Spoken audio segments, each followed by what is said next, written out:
दोस्तों, लखन स्नातक आपके लिए पेश करते हैं मुंशी प्रेमचंद जी की कहानी इज्जत का खून। यह उनकी एक सर्वश्रेष्ठ कहानी है, तो चलिए शुरू करते हैं। कहानियों और इतिहासों में तकदीर के उलटफेर की अजीबोगरीब दास्तानें पड़ी हैं।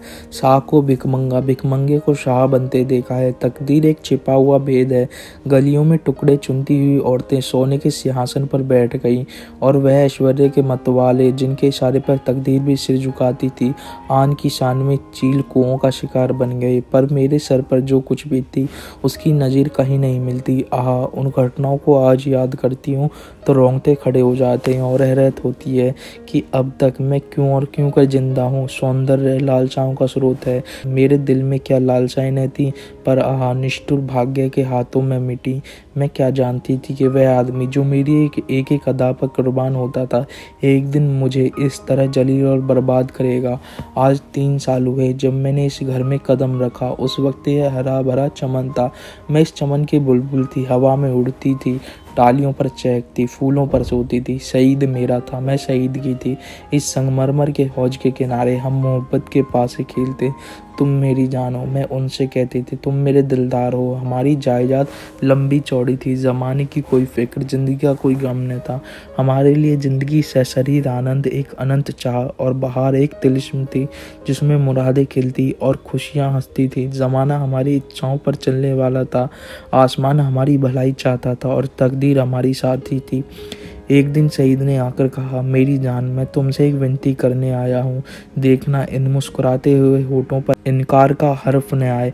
मैं चाहता हूँ कि अपनी सारी मिल्कियत, अपनी सारी जायदाद तुम्हारे नाम चढ़वा दूँ। मेरे लिए तुम्हारी मोहब्बत काफ़ी है। यही मेरे लिए सबसे बड़ी नेमत है। मैं अपनी हकीकत को मिटा देना चाहता हूँ। मैं चाहता हूँ कि तुम्हारे दरवाजे का फ़कीर बनकर रहूँ। तुम मेरी नूरजहाँ बन जाओ। मैं तुम्हारा सलीम बनूंगा और तुम्हारी मूंगे जैसी हथेली के पैलों पर उम्र बसर करूंगा। मेरी आंखें भर आईं। खुशियां चोटी पर पहुंचकर आंसू की बूंद बन गई। पर अभी पूरा साल भी न गुजरा था, मुझे शहीद के मिजाज में कुछ तब्दीली नजर आने लगी। हमारे दरमियान में कोई लड़ाई झगड़ा या बदगजमी न हुई थी, मगर अब वह शहीद न था जिसे एक लम्हे के लिए भी मेरी जुदाई दूभर थी। वह रात की रात गायब रहता। उसकी आंखों में प्रेम की वह उमंग न थी, न अंदाजों में वह प्यास, न मिजाज में वह गर्मी। कुछ दिनों तक इस रूखेपन ने मुझे खूब रुलाया। मोहब्बत के मजे याद आकर तड़पाते थे। मैंने पढ़ा था कि प्रेम अमर होता है।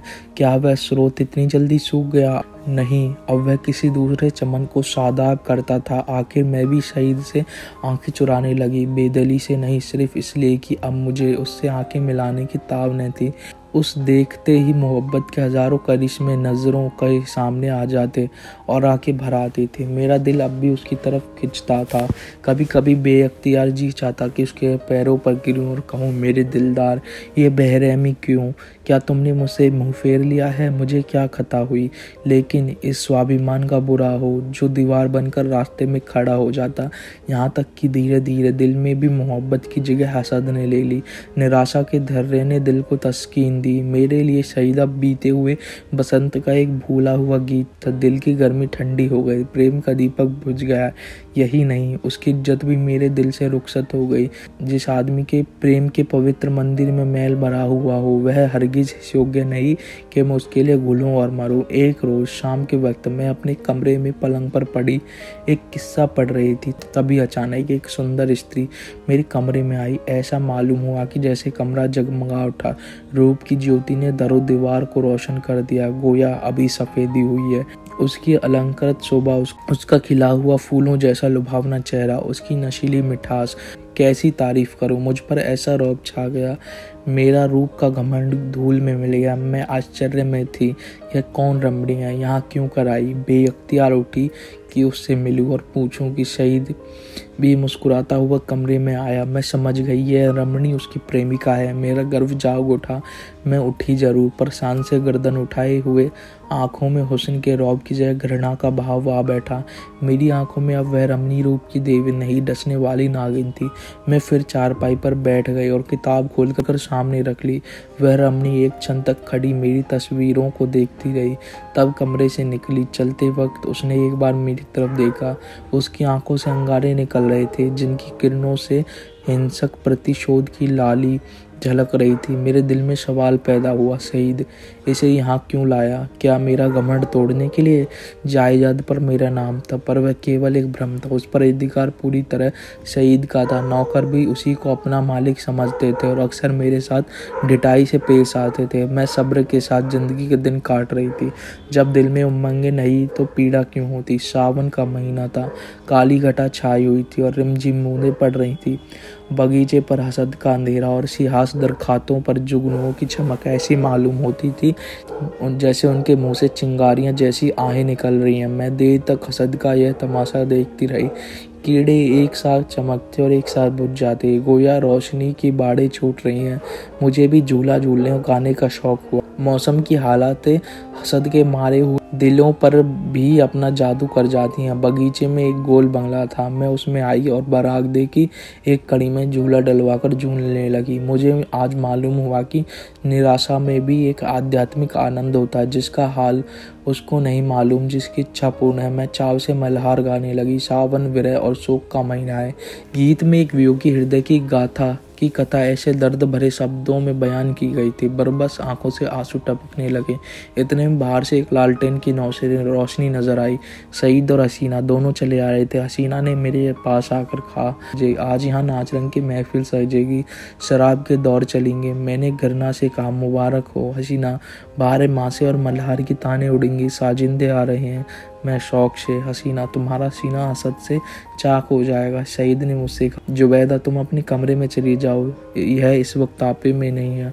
हसीना ने मेरी तरफ लाल लाल आंखें निकाल कर कहा, मैं तुम्हें अपने पैरों की धूल के बराबर ही भी नहीं समझती। मुझे फिर जब्त नहलाकर अकड़ कर बोली, और मैं क्या समझती हूँ, एक कुतिया दूसरों की उगली हुई हड्डियां चिचोड़ती फिरती है। अब सईद के भी तेवर बदले। मेरी तरफ भयानक आंखों से देखकर बोला, जुबैदा तुम्हारे सर पर शैतान तो नहीं सवार है? सईद का यह जुमला मेरे जिगर में चुभ गया। मैं तड़प उठी। जिन होठों से हमेशा मोहब्बत और प्यार की बातें सुनी हों उन्हीं से यह जहर निकले और बिल्कुल बेकसूर। क्या मैं ऐसी नाचीज और हकीर हो गई कि एक बाजारू औरत भी मुझे छेड़कर गालियां दे और मेरा जबान खोलना मना? मेरे दिल में साल भर से जो बुखार हो रहा वह उछल पड़ा। मैं झूले से उतर पड़ी और सईद की तरफ शिकायत भरी निगाहों से देखकर बोली, शैतान मेरे सर पर सवार है या तुम्हारे सर पर, इसका फैसला तुम खुद कर सकते हो। सईद, मैं तुमको अब तक शरीफ और गैरत वाला समझती थी, तुम खुद कर सकते हो। बेवफाई की इसका मलाल मुझे ज़रूर था, मगर मेरे सपनों में भी मैंने सोचा था कि तुम गैरत से इतने खालिश हो कि हया फरोस्त औरत के पीछे मुझे इस तरह जलील करोगे। इसका बदला खुदा से मिलेगा। हसीना तेज होकर कहा, तुम मुझे हया फरोस्त कहती है? मैं बेशक कहती हूँ सईद, और मैं बेगैरत हूँ? मैं बेशक बेगैरत नहीं, शोबदेबाज, मक्कार, पापी, यह सब कुछ। यह अल्फाज बहुत ही घिनौने लेकिन मेरे गुस्से के इजहार के लिए काफ़ी नहीं। मैं यह बातें कह ही रही थी कि यकायक सईद के लंबे तगड़े हट्टे कट्टे नौकर ने दोनों बाहें पकड़ ली और पलक मारते भर में हसीना ने झूले की रस्सियां उतार कर मुझे बरामदे के एक लोहे के खंभे से बांध दिया। इस वक्त मेरे दिल में क्या ख्याल आ रहे थे यह याद नहीं, पर मेरी आंखों के सामने अंधेरा छा गया था। ऐसा मालूम होता था कि यह तीनों इंसान नहीं, यमदूत हैं। गुस्से की जगह दिल में डर समा गया था। इस वक्त अगर कोई रौबी ताकत मेरे बंधनों को काट देती, मेरे हाथों में आबदार खंजर दे देती, तो भी जमीन पर बैठकर अपनी जिल्लत और बेकसी पर आंसू बहाने के सिवा और कुछ नहीं कर सकती थी। मुझे ख्याल आता था कि शायद खुदा की तरफ से मुझ पर यह कहर नाजिल हुई है, शायद मेरी बेनमाजी और बेदनी की यह सज़ा मिल रही है। मैं अपनी पिछली ज़िंदगी पर निगाह डाल रही थी कि मुझे कौन सी गलती हुई जिसकी यह सज़ा मुझे इस हालत में छोड़कर तीनों सूरतें कमरे में चली गई। मैंने समझा मेरी सज़ा ख़त्म हुई, लेकिन क्या यह सब मुझे यूं ही बांधे रखेंगे? लौंडिया मुझे इस हालत में देख लें तो क्या कहे? नहीं, अब मैं इस घर में रहने के काबिल ही नहीं। मैं सोच रही थी कि रस्सियाँ क्यों कल खोलूं, मगर अफसोस मुझे न मालूम था कि अभी तक मेरी जो गति हुई है वह आने वाली बेरहमियों का सिर्फ बयाना है। मैं अब तक न जानती थी कि वह छोटा आदमी कितना बेरहम, कितना कातिल। मैं अपने दिल से बहस कर रही कि अपनी इस जिल्लत मुझ पर कहाँ तक है। अगर मैं हसीना की उन दिल जलाने वाली बातों को जवाब न देती तो क्या यह नौबत आती और ज़रूर आती। वह काली नागिन मुझे डसने का इरादा करके चली थी, इसलिए उसने ऐसे दिल दुखाने वाले लहजे में ही बात शुरू की थी। मैं गुस्से में आकर उसे लान तान करूं और उसे मुझे जलील करने का बहाना मिल जाए। पानी जोर से बरसने लगा, बौछारों से मेरा सारा शरीर तर हो गया था। सामने गहरा अंधेरा था। मैं कान लगाए सुन रही थी कि अंदर क्या मिसकोट हो रही है, मगर मेघ की सनसनाहट के कारण आवाज़ें साफ ने सुनाई देती थी। इतने में लालटेन फिर से बरामदे में आई और तीनों उरावनी सूरतें फिर सामने आकर खड़ी हो गई हैं। अब की उस खून परी के हाथों में एक पतली सी कमची थी। उसे देखकर मेरा खून सर्द हो गया। उसकी आंखों में एक खून पीने वाली दहशत, एक कातिल पागलपन दिखाई दे रहा था।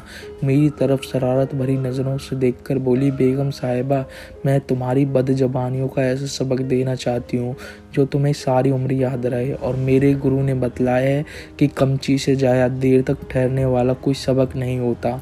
यहाँ मैं आपको बता दूँ, कमची का मतलब छड़ी होता है। जो पतली छड़ी होती है उसको कमची कहते हैं।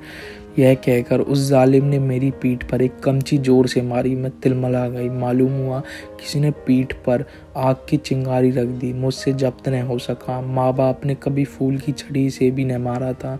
जोर से चीख के मारे रोने लगी। स्वाभिमान, लज्जा शब्द लुप्त हो गई। कमची की डरावनी और रोशन असलियत के सामने भावनाएं गायब हो गईं। उन हिंदू देवियों के दिल शायद लोहे के होते हैं जो अपनी आन पर आग में कूद पड़ती हैं। मेरे इस दिल पर तो इस वक्त यही ख्याल छाया हुआ था कि इस मुसीबत को क्यों कर छुटकारा हो। सईद तस्वीर की तरह खामोश खड़ा था। मैं उसकी तरफ फरियादी आंखों से देखकर बड़े विनती के स्वर में बोली, सईद, खुदा के लिए मुझे इस जालिम से बचाओ। मैं तुम्हारे पैरों पर पड़ती हूँ। तुम मुझे जहर दे दो, खंजर से गर्दन काट लो, लेकिन यह मुसीबत सहने की मुझ में ताब नहीं। उन दिल जोइयों को याद करो, मेरी मोहब्बत को याद करो। उसी के सदके इस वक्त मुझे इस आज़ाब से बचाओ। खुदा तुम्हें इसका इनाम देगा। सईद इन बातों से कुछ पिघला। हसीना की तरफ डरी हुई आंखों से देखकर बोला, जरीना, मेरे कहने से अब जाने दो। मेरी खातिर से इन पर रहम करो। जरीना तेर बदल कर बोली, तुम्हारी खातिर मैं सब कुछ कर सकती हूँ, गालियाँ नहीं बर्दाश्त कर सकती। सईद, क्या अभी तुम्हारे ख्याल में गालियों की काफ़ी सज़ा नहीं हुई? जरीना, अब तो आपने मेरी इज्जत की खूब कदर की। मैंने रानियों से चिलमचियाँ उठवाई हैं। यह बेगम साहिबा किस ख्याल में है? मैं इसे अगर कुछ छुरी से काट लूँ तब भी इसकी बदज़बानियों की सज़ा न होगी। सईद, मुझसे अब यह जुल्म न देखा जाता। जरीना, आंखें बंद कर लो। सईद, जरीना, गुस्सा न दिलाऊं। मैं कहता हूँ अब इन्हें माफ़ करो। जरीना सईद को ऐसी हिकारत भरी आंखों से देखा गोया वह उसका गुलाम है। खुदा जाने उस पर उसने क्या मंतर मार दिया था। उसमें खानदानी गैरत और बड़ाई, जो इंसानियत का ज़रा भी एहसास बाकी न था। वह शायद उसे गुस्से जैसे मर्दाना जज्बे के काबिल ही नहीं समझती। होलिया पहचानने वाले कितनी गलती करते हैं, क्योंकि दिखाई कुछ पड़ता है, अंदर कुछ होता है। बाहर के ऐसे सुंदर रूप के पर्दे में इतनी बेरहमी, इतनी निष्ठुरता, कोई शक नहीं। रूप होलिया पहचानने की विद्या का दुश्मन है। बोली, अच्छा तो अब आपको मुझ पर गुस्सा नहीं लगा? क्यों न हो, आखिर निकाह तो आपने बेगम से ही किया है। मैं तो हया फरोज कुतिया ही ठहरी। सईद, तुम ताने देती हो, मुझसे यह खून नहीं देखा जाता। जरीना, तो यह कमची हाथ में ले और इसे गिनकर 100 लगाओ, गुस्सा उतर जाएगा। इसका यही इलाज है। जरीना, फिर वही मजाक? जरीना, नहीं, मैं मजाक नहीं करती। सईद ने कमची लेने को हाथ बढ़ाया, मगर मालूम नहीं जरीना को क्या सुबह पैदा हुआ। उसने समझा शायद वह कमची को तोड़कर फेंक दे। कमची हटा ली और बोली, अच्छा, मुझसे यह दगा तो लो, अब मैं ही हाथों की सफाई दिखाती हूँ। यह कहकर उस बेदर्द ने मुझे बेतहाशा कमचियाँ मारना शुरू की। मैं दर्द से ऐंठ ऐंठ कर चीख रही थी। उसके पैरों पड़ती, मिन्नतें करती, अपने किए पर शर्मिंदा थी, दुआएं देती, पीर और पैगंबर का वास्ता देती, पर उस कातिल को जरा भी रहम नहीं आता। सईद काट के पुतले की तरह दर्दों से तमका यह नज़ारा आंखों से देख रहा था और उसको जोश नहीं आता। शायद मेरा बड़े से बड़ा दुश्मन भी मेरे रोने धोने पर तरस खाता। मेरी पीठ छिलकर लहू लुहान हो गई। जख्म पड़े थे, हर एक चोट आग के शोले की तरह बदन पर लगती थी। मालूम नहीं उसने मुझे कितने दर्रे लगाए, यहाँ तक कमची को मुझ पर रहम आ गया। वह फटकर टूट गई। लकड़ी का कलेजा फट गया, मगर इंसान का दिल न पिघला। मुझे इस तरह जलील और तबाह करके तीनों खबीस रूहें वहाँ से रुखसत हो गई। सईद के नौकर ने चलते वक्त मेरी रस्सियाँ खोल दी। मैं कहाँ जाती, उस घर में क्यों कर कदम रखती? मेरा सारा जिस्म नासूर हो रहा था, लेकिन दिल के फफोले उससे कहीं ज़्यादा जानलेवा थे। सारा दिल फफोलों से भर उठा था। अच्छी भावना भावनाओं के लिए अब जगह ही बाकी न थी। उस वक्त मैं किसी अंधे को कुएं में गिरते देखती तो मुझे हंसी आती, किसी यतीम का दर्दनाक रोना सुनती तो उसका मुंह चिढ़ाती। दिल की हालत में एक जबरदस्त इनकलाब हो गया था। मुझे गुस्सा न था, गम न था, मौत की आरज़ू न थी, यहाँ तक कि बदला लेने की भावना न थी। उस इंतहाई जिल्लत में बदला लेने की इच्छा को भी ख़त्म कर दिया था। हालांकि मैं चाहती तो कानूनन सईद को शिकंजे में ला सकती थी, उसे दाने दाने के लिए तरसा सकती थी, लेकिन यह बेइज्जती मामूली बदले के ख्याल के दायरे से बाहर थी। बस सिर्फ एक चेतना बाकी थी और वह अपमान की चेतना थी। मैं हमेशा के लिए जलील हो गई। क्या यह दाग किसी तरह मिट सकता था? हरगिज़ नहीं। हाँ, वह छिपाया जा सकता था और उसकी एक ही सूरत थी कि जिल्लत के काले गड्ढे में गिर पड़ूं ताकि सारे कपड़ों की स्याही इस स्याहे दाग को छिपा दे। क्या इस घर से बियाबान अच्छा नहीं जिसके पैंदे में एक बड़ा छेद हो गया हो? इस हालत में यही दलील मुझ पर छा गई। मैंने अपनी तबाही को और भी मुकम्मल, अपनी जिल्लत को और भी गहरा, अपने काले चेहरे को और भी काला करने का पक्का इरादा कर लिया। रात भर में वहीं पड़ी, कभी दर्द से कराती, कभी इन ख्यालात में उलझती रही। यह घातक इरादा हर क्षण मजबूत और भी मजबूत होता जाता। घर में किसी ने खबर न ली। पाँव फटते ही मैं बगीचे से बाहर निकल आई। मालूम नहीं मेरी लाश शर्म कहाँ गायब हो गई थी। जो शख्स समुद्र में गोते खा चुका हो उसे ताल तलैयों का क्या डर। मैं जो दरों दीवार में शर्माती थी इस वक्त शहर की गलियों में बेधड़क चली जा रही थी। चोर कहाँ? वहीं जहाँ जिल्लत की कद्र है, जहाँ किसी पर कोई हंसने वाला नहीं, जहाँ बदनामी का बाजार सजा हुआ है, जहाँ हया बिकती है और शर्म लुटती है। इसके तीसरे दिन रूप की मंडी के एक अच्छे हिस्से में एक ऊंचे कोठे पर बैठी हुई मैं उस मंडी की सैर कर रही थी। शाम का वक्त था। नीचे सड़क पर आदमियों की ऐसी भीड़ थी कि कंधे से कंधा छिलता था। आज सावन का मेला था। लोग साफ सुथरे कपड़े पहने कतार की कतार दरिया की तरफ जा रहे थे। हमारे बाजार की बेशकीमती जीन्स भी आज नदी के किनारे सजी हुई थी। कहीं हसीनों के झूले थे, कहीं सावन की मीत, लेकिन मुझे इस बाजार की सैर दरिया के किनारे से ज़्यादा पुरलुत्फ मालूम होती थी। ऐसा मालूम होता कि शहर की सब सड़कें बंद हो गई हैं, सिर्फ यही तंग गली खुली हुई है। सबकी निगाहें कोठों की तरफ लगी हुई थी, गोया वह ज़मीन पर नहीं चल रहे हैं, हवा में उड़ना चाहते हैं। हाँ, पढ़े लिखे लोगों को मैंने इतना बेधड़क नहीं पाया। वह भी घूरते थे, मगर कनखियों से। अधेड़ उम्र के लोग सबसे ज़्यादा बेधड़क मालूम होते थे। शायद उनकी मनसद जवानी के जोश को जाहिर करना था। बाजार क्या था? एक लंबा चौड़ा थिएटर था। लोग हंसी दिल लगी करते, लुफ्त उठाने के लिए नहीं, हसीनों को सुनाने के लिए। मुंह दूसरी तरफ था, निगाहें किसी दूसरी तरफ। बस भांडों और नक्कालों की मजलिस थी। यकायक सईद की फिटन नजर आई। मैं उस पर कई बार सैर कर चुकी थी। सईद अच्छे कपड़े पहने अकड़ा बैठा हुआ था। ऐसा सजीला बांका जवान सारे शहर में न था। चेहरे मोहरों से मर्दानापन बरसता था। उसकी आंखें एक बार मेरे कोठे की तरफ उठी और नीचे झुक गईं। उसके चेहरे पर मुर्दनी सी छा गई, जैसे किसी जहरीले सांप ने काट खाया हो। उसने कोचवान से कुछ कहा। दम के दम में फिटन हवा हो गई। इस वक्त उसे देखकर मुझे जो देशपूर्ण प्रसन्नता हुई, उसके सामने उस जानलेवा दर्द की कोई हकीकत न थी। मैंने जलील होकर उसे जलील कर दिया थी। यह कटार कमचियों से कहीं ज़्यादा तेज थी। उसकी हिम्मत न थी कि अब मुझसे आंख न ला सके। नहीं, मैंने उसे हरा दिया, उसे उम्र भर के लिए कैद में डाल दिया। इस काल कोठरी से अब उसका निकलना गैर मुमकिन था, क्योंकि उसे अपने खानदान के बड़प्पन का घमंड था। दूसरे दिन भोर में खबर मिली, किसी कातिल ने मिर्ज़ा सईद का काम तमाम कर दिया। उसकी लाश उसी के बगीचे के गोल कमरे में मिली। सीने में गोली लग गई थी। 9 बजे दूसरी खबर सुनाई दी, जरीना को किसी ने रात के वक्त कत्ल कर डाला। बाद को जांच पड़ताल से मालूम हुआ कि यह दोनों वारदातें सईद के हाथों हुई हैं। उसने पहले जरीना को उसके मकान पर कत्ल किया, तब अपने घर आकर अपने सीने में गोली मारी। इस मर्दाना गैरतमंदी ने सईद की मोहब्बत को मेरे दिल में ताज़ा कर दिया। शाम के वक्त मैं अपने मकान पर पहुंच गई। अभी मुझे यहाँ से गए हुए सिर्फ 4 दिन गुजरे थे, मगर ऐसा मालूम होता था कि वर्षों बाद आई हूँ।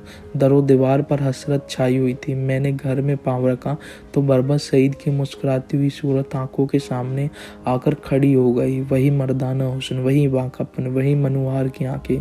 बेअख्तियार मेरी आंखें भर आई और दिल में एक ठंडी आह निकल आई। गम इसका न था कि सईद ने क्यों जान दे दी, उसकी मुजरिमाना बेहसी और रूप के पीछे भागना, इन दोनों बातों में मरते दम तक माफ़ न करूँगी। गम यह था कि यह पागलपन उसके सर में क्यों समाया। इस वक्त दिल की जो कैफियत है उससे मैं समझती हूँ कि कुछ दिनों में सईद की बेवफाई और बेरहमी का घाव भर जाएगा। अपनी जिल्लत की याद भी शायद मिट जाए, मगर उसकी चंद रोज़ा मोहब्बत का नशा बाकी रहेगा। अब यही सही मेरी ज़िंदगी का सहारा है।